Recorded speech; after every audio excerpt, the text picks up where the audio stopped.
Second year RANM student, उसी के लिए है हेल्थ सेंटर मैनेजमेंट सब्जेक्ट है। लास्ट बार हम गठन बताए थे उपकेंद्र का, और आज हम बता रहे हैं उपकेंद्र पर कार्यरत महिला स्वास्थ्य कार्यकर्ता के लिए function of female health worker eight sub centre ना। तो पहला क्या है, प्रजनन एवं बाल स्वास्थ्य कार्यक्रम।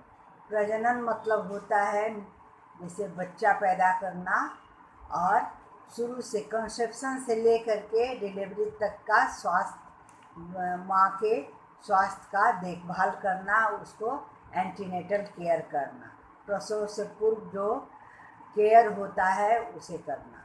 और बाल स्वास्थ्य सेवाएं यानी कि बच्चों के स्वास्थ्य सेवाएं कि बच्चों को इम्यूनाइजेशन हुआ है या नहीं हुआ है तो देना है इम्यूनाइजेशन। इम्यूनाइजेशन मतलब टीकाकरण करना है। और भी है न्यूट्रिशन संबंधी स्वास्थ्य सेवाएं होता है, जैसे कि बच्चों को अच्छे भोजन के लिए प्रेरित करना, कैसे उसको ब्रेस्ट फीडिंग दिया जाता है, ये सब सिखाना एक महिला स्वास्थ्य कार्यकर्ता का कर्तव्य होता है। उसके बाद है परिवार नियोजन संबंधी कार्यक्रम में सहभागिता। परिवार नियोजन के लिए मोटिवेट करना है कि कैसे आप परिवार को सीमित रखिएगा। आप लोग को बाद में बताया जाएगा, या नहीं तो आप लोग फर्स्ट ईयर में पढ़े होंगे कि परिवार नियोजन से क्या लाभ है, किसे कहते हैं, और परिवार नियोजन का क्या ये है काम है, कैसे किया जाता है। ये सब आप लोगों को फर्स्ट ईयर में भी कम्युनिटी हेल्थ नर्सिंग में बताया गया है। तो हम यहाँ थोड़ा सा बताते हैं कि परिवार नियोजन संबंधी कार्यक्रम में सहभागिता, यानी कि परिवार नियोजन का कार्यक्रम होता है जैसे ट्यूबलाइजेशन, भैंस मर्दों के लिए वैक्सेक्टोमी, और प्रॉपर्टी, और कॉन्ट्रासेप्टिव पिल्स, और भी अन्य साधन है उसके बारे में बताना और उन्हें मोटिवेट करना, यानी कि उन लोगों को प्रोत्साहित करना। उसके बाद है तीसरा है गर्भ के चिकित्सीय समापन सेवाओं का प्रचार एवं शिक्षा देना, यानी कि अनवांटेड प्रेगनेंसी जो होता है, जो नहीं चाहिए, मान लीजिए कोई अनमैरिड लड़की है, या नहीं तो विधवा है, या नहीं तो मैरिड कपल है और उसको बच्चा नहीं चाहिए, बहुत जल्दी हो रहा है तो उसको बच्चा नहीं चाहिए, परिवार नियोजन नहीं अपनाया, कभी फेल कर गया तो उसे बच्चा नहीं चाहिए, अनवांटेड गर्भ जिसको बोलते हैं प्रेगनेंसी। तो उसको समापन कैसे किया जाए, घर में नहीं करना है, डॉक्टर के पास क्लिनिक में या हॉस्पिटल में मेडिकल टर्मिनेशन ऑफ प्रेगनेंसी यानी कि MTP करवाना है। उसका अलग एक प्रोसीडियर होता है, वहाँ वो डॉक्टर लोग करती हैं। उसके बाद है उसका प्रचार और उसके लिए मोटिवेट करना है।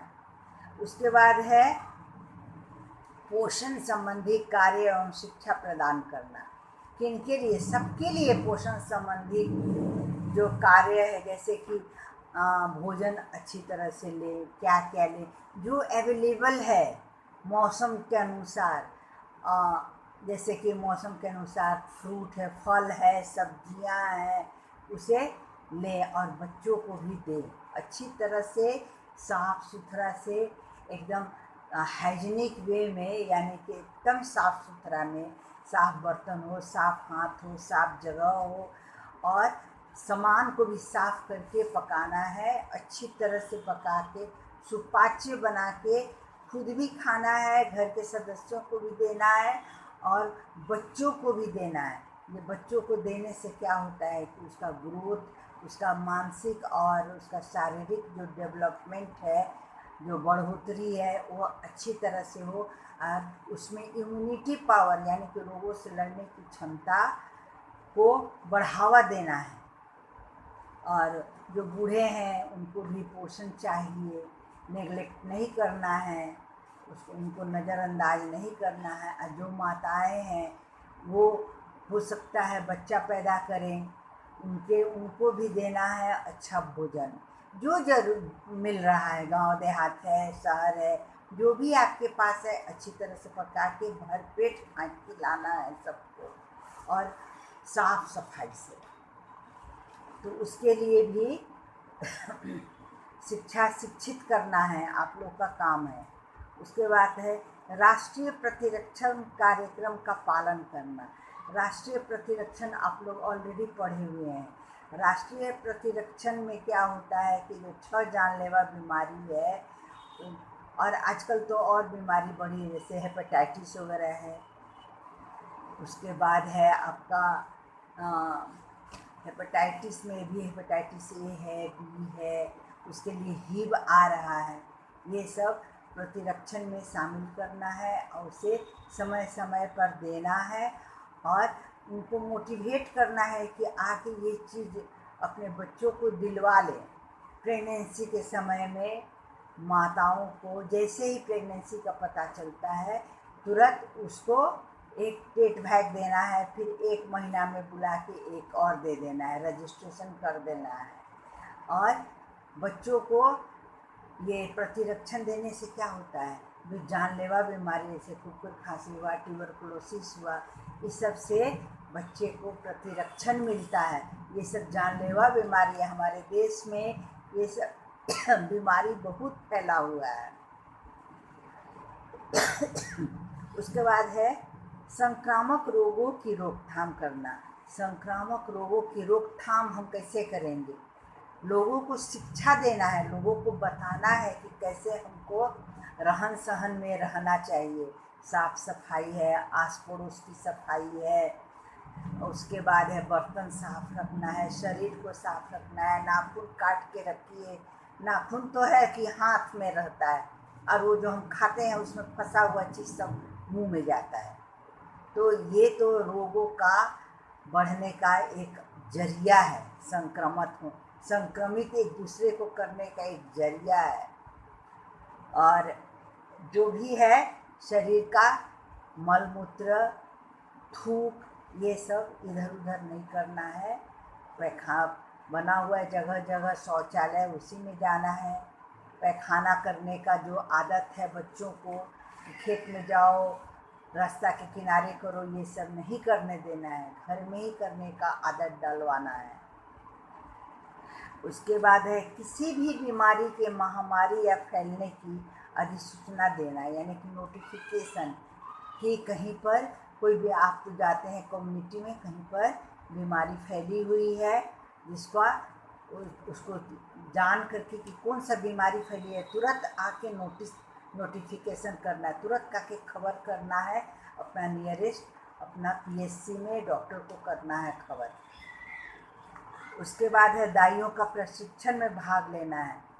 जो गांव में दाई लोग होती हैं, महिला होती हैं, उन लोग को बुलाइए और उन लोग को सब साफ सफाई और MTP के बारे में बताइए, कैसे खाना पकाना है उसके बारे में बताइए, कैसे उन लोग को आ करके अपना चेकअप कराना है, और अपना उपकेंद्र में आ करके इम्यूनाइजेशन दिलाना है बच्चों को, गर्भवती माँ को, कैसे भोजन खाना है, भोजन देना है, कैसे ब्रेस्ट फीडिंग होना चाहिए, ये सभी आपको दाई के प्रशिक्षण में आती हैं महिलाएं, उनको भाग लेने के लिए कहना है। उसके बाद है जैविक सांख्यिकी का एकत्रीकरण, यानी कि जैविक सांख्यिकी, कितना मरा कितना जिंदा है, ये सब का सांख्यिकी एकत्रित करना है। उसके बाद है उपकेंद्र के लिए निर्धारित सभी रिकॉर्ड रखना, समय समय पर प्रेषित करना।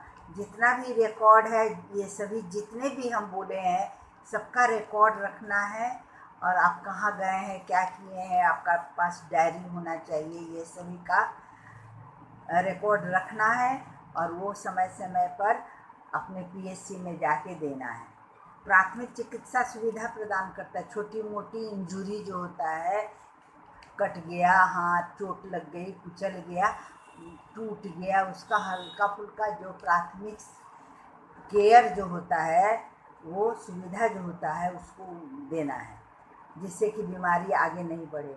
स्वास्थ्य दल के रूप में सौंपे गए कार्यों को पूर्ण करना है। स्वास्थ्य दल यानी कि आपके साथ जो भी कार्य कर रहे हैं वो सब एक टीम वर्क है।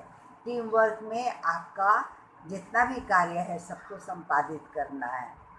उसके बाद है सूचना, शिक्षा एवं संचार कार्यक्रमों के तहत लोगों में जागरूकता बढ़ाना है। जागरूकता परिवार नियोजन के लिए बढ़ाइए, उन्हें साफ सफाई रखने के लिए बढ़ाइए। फिर उसके बाद उसे बच्चों को अच्छा भोजन देने के लिए बढ़ाइए।